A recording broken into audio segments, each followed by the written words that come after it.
Assalamualaikum warahmatullahi wabarakatuh. Kembali dengan Bang Lubis. Kali ini kita sedang berada di pagi hari sambil menikmati sarapan kita. Kita coba akan bincang-bincang tentang satu hal yang sebetulnya sangat berpengaruh dalam hidup kita, dari keyakinan kita sejak kita kecil sampai kita dewasa hari ini. Apakah kemudian keyakinan kita itu menjadikan kita lebih berdaya atau justru jadi orang-orang yang gagal? Sebetulnya kita, setiap orang sejak bayi itu, semua itu tidak terlahir dalam keadaan yang nol. Setiap kita sudah diciptakan Allah dalam keadaan yang sempurna, lengkap dengan semua potensi kita, lengkap dengan semua kelebihan-kelebihan yang ada pada diri kita. Dan ini juga yang kemudian terjadi pada anak-anak kita, ya. Jadi tidak ada anak yang bodoh, tidak ada anak yang kemudian tidak memiliki kemampuan, tidak ada anak yang tidak memiliki potensi. Nah, tinggal sekarang bagaimana kita menjalani hari-hari kita. Kenapa kemudian setiap orang berbeda-beda yang kemudian terjadi dalam perjalanan hidup mereka? Yang pertama sekali, perubahan itu dimulai dari lingkungan terdekatnya. Apa yang dilihat oleh seorang anak dari perilaku ibunya, apa yang kemudian diajarkan oleh ayahnya, termasuk dalam kesehariannya. Keyakinan-keyakinan ini muncul dari kebiasaan-kebiasaan yang kemudian seringkali di luar kesadaran ditanamkan melalui apa yang kemudian dilihat, didengar, dan dialami langsung, dirasakan oleh setiap kita. Sehingga apapun yang kemudian ditanamkan, diajarkan oleh orang tua kita, dari lingkungan terdekat kita, nanti bertambahnya usia kita, nanti lingkungannya tentu semakin luas. Mulai ada teman-teman sekolah, ya. Ada juga nanti semakin kita dewasa, ya, teman kuliah atau rekan-rekan kerja kita, teman-teman bisnis kita. Semua ini nanti mempengaruhi belief kita. Nah, pertanyaannya, apakah kemudian belief ini menjadi belief yang memberdayakan bagi kita? Kenyataannya adalah banyak orang kemudian yang memiliki keyakinan-keyakinan yang justru tidak memberdayakan dalam dirinya. Banyak orang kemudian yang memiliki kalimat-kalimat yang seringkali diucapkan dalam dirinya adalah kalimat-kalimat yang negatif. Sehingga mereka merasa tidak memiliki potensi dalam hidupnya, mereka tidak memiliki kelebihan, mereka tidak memiliki kemampuan. Mereka seakan-akan tidak memiliki, seakan-akan mereka itu tidak bisa apa-apa gitu. Nah, inilah yang kemudian seringkali membuat orang merasa dirinya akhirnya masuk dalam masalah, menganggap dirinya kemudian tidak berdaya. Nah, sahabat sekalian, yang bisa kita lakukan adalah memperbaiki mindset kita. Kita kemudian perlu memberdayakan keyakinan kita, membenahi belief kita.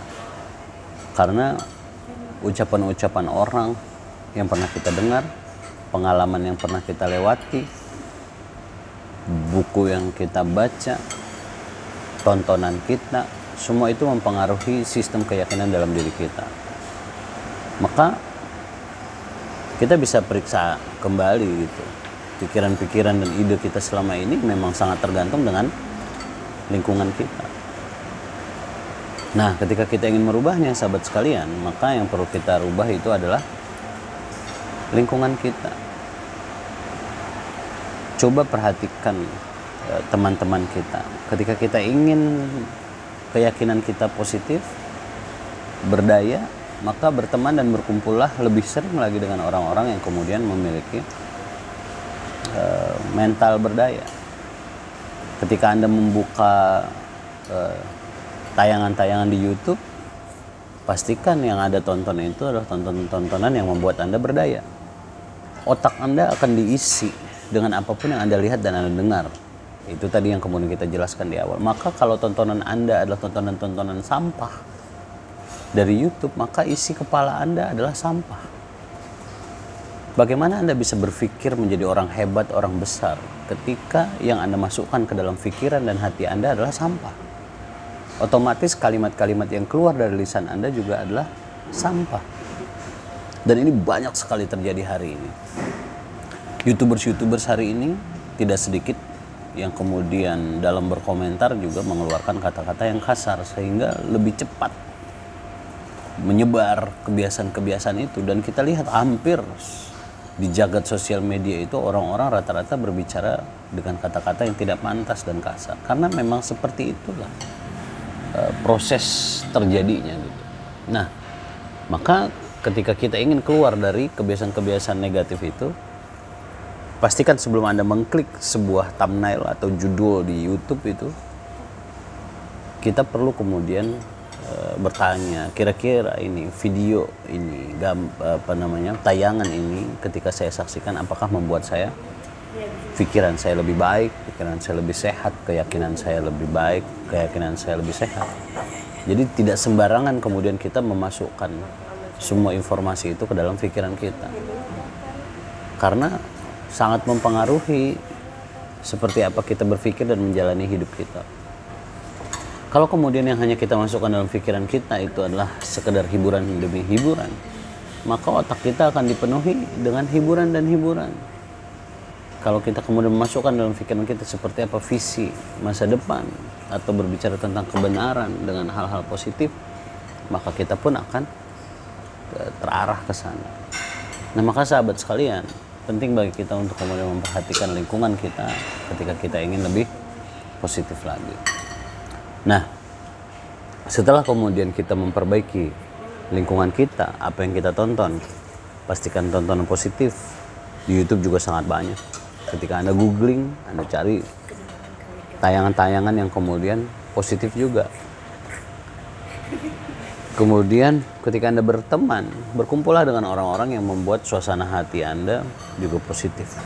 Yang obrolannya adalah obrolan-obrolan yang kemudian memberdayakan. Nah, berikutnya yang perlu Anda lakukan untuk kemudian merubah keyakinan Anda itu adalah lebih sering kemudian mendengarkan kata-kata yang kemudian memberdayakan. Entah itu dari audio, termasuk dari rekan-rekan Anda, dari tayangan. Perbanyak kalimat-kalimat itu yang memenuhi pikiran dan perasaan Anda. Kalimat-kalimat yang memberdayakan Anda, membuat Anda confidence, membuat Anda percaya diri menjalani hidup. Kemudian perubahan itu juga bisa terjadi kalau kita kemudian merubah kebiasaan-kebiasaan kita.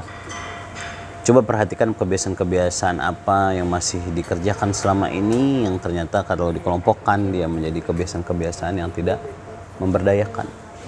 Nah, sekarang kita ganti dengan kebiasaan-kebiasaan baru kita yang kemudian lebih menjadikan kita lebih kuat, lebih berdaya, lebih yakin, lebih optimis, lebih kreatif. Itu perlu kemudian kita lakukan. Dari banyak penelitian kemudian ditunjukkan minimal untuk kemudian menjadikan sebuah aktivitas itu menjadi sebuah kebiasaan. Ada pendapat yang mengatakan kita perlu melakukannya selama 21 hari secara berturut-turut.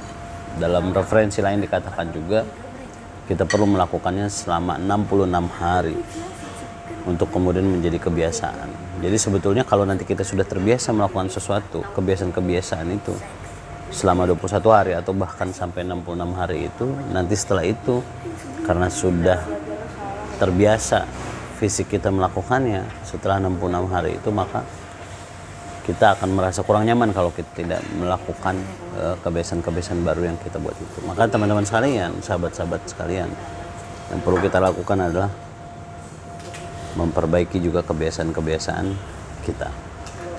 Nah, semoga dengan kebiasaan-kebiasaan ini termasuk juga dengan rekan-rekan kita, memperbaiki lagi bacaan kita, majelis-majelis yang kita datangi, YouTube channel yang kita tonton, apapun informasi yang kita googling, pastikan semua yang ada dalam pikiran kita lah yang memberdayakan. Kebiasaan-kebiasaan baru yang memberdayakan inilah nanti menjadikan kita hari-harinya lebih positif dan gembira. Difokus pada hal-hal yang besar, fokus pada hal-hal yang kemudian membuat kita lebih berdaya, dan abaikan apapun yang tidak relevan di dalam hidup kita, abaikan apapun yang membuat kita lemah, abaikan apapun yang membuat kita menjadi lebih tidak berdaya. Semoga video ini bermanfaat untuk Anda. Terima kasih. Assalamualaikum warahmatullahi wabarakatuh.